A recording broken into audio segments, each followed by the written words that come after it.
quickly, let me ask you, Senator Akume. A lot of people are saying that perhaps the President Muhammadu Buhari, should have intervened in this matter so that it can be quickly resolved, because a lot of Nigerians are saying with the security challenge that we're facing and the economic impasse that Nigeria is currently faced with, what is happening at the Senate or the National Assembly looks so much like a disappointment for most Nigerians. But from your own point of view, do you think that President Buhari should have intervened so that this situation shouldn't have even gotten to this point anyways? Well, thank you. First of all, let me state that in spite of this, President Buhari has started very well. The most challenging aspect of his government is security. And he has visited Chad, Niger, and so on to collaborate with this country in the fight against this deadly insurgency called Boko Haram. He started very well. He's been to G7. He has received assurances that they will support him in his fight against corruption. These have been so fundamental problems in the body politic of this country. And therefore, the issue of his intervention is also very important. And I'm not speaking for him, but I know that he has also made some contacts as far as this is concerned.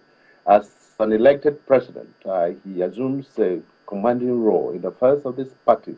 And therefore, even if he doesn't want to interfere because he believes in the concept of separation of powers, he cannot be completely aloof. And I understand he's talking to groups and so on and so forth for the purpose of ensuring that sanity returns to the National Assembly. I've been concentrating, as it were, on the Senate because I'm a senator. I know what also took place in the House of Representatives. All right, just quickly, before, because we are out of time now, tell me, how do you hope that this impasse will be resolved, and how soon?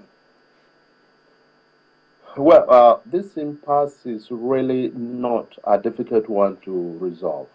Complex problems have always been resolved without recourse to, trading of blows and so on. No, but this is a serious issue, and I believe it can be resolved through what? Fairness and justice. Fairness, it is very important.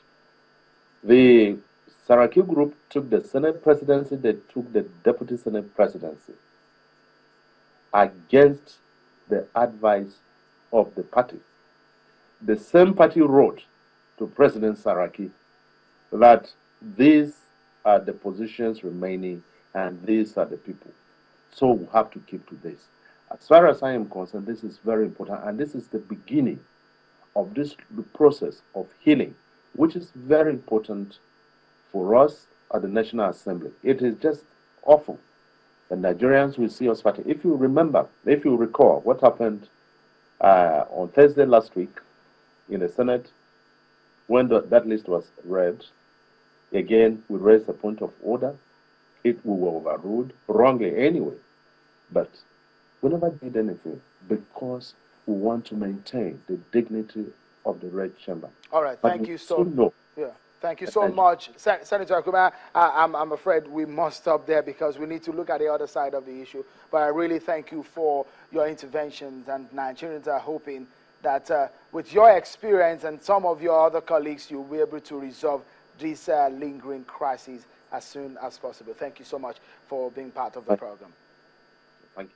Senator George Akume, former governor of Benue State and a former minority leader at the Senate, where we take a switch into our discussion because we're still talking about the National Assembly crisis, the issue of the leadership impasse. Well, it's not happening only at the upper chamber. The lower chamber also is feeling the heat. And well, the two sides to the matter are talking. Channels Television Politics Today caught up with some members of the lower chambers, and here is what they have to say about the situation. Those positions are party positions. The party must have an input in selecting who they think they should man that position. Then the APC members would now produce those members. This has nothing to do with PDP. But however, this is just a tip of the iceberg. If we don't do things right, especially that we are in majority, and any member, no matter how powerful, think that he can shortchange the party, the members in both chambers of the National Assembly will not accept that anymore. So the party has the right to insist, and it must have its way. I'm sure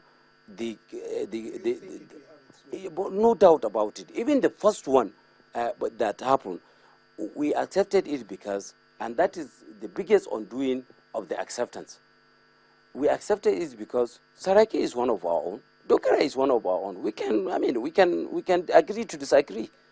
But what we did not envisage that, for example, in the Senate, that these people will so be dry, this ambition will drive them to negotiate against the party, and by implication, against the people of Nigeria.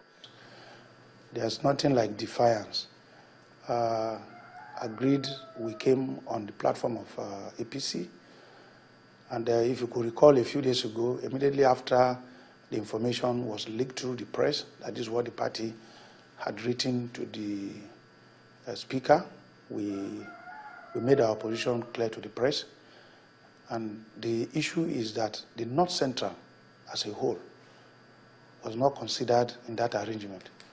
So it's a kind of maybe an oversight on the part of the leadership of the party, and we have written to that effect, and I'm sure the leadership has gotten our letter of protest.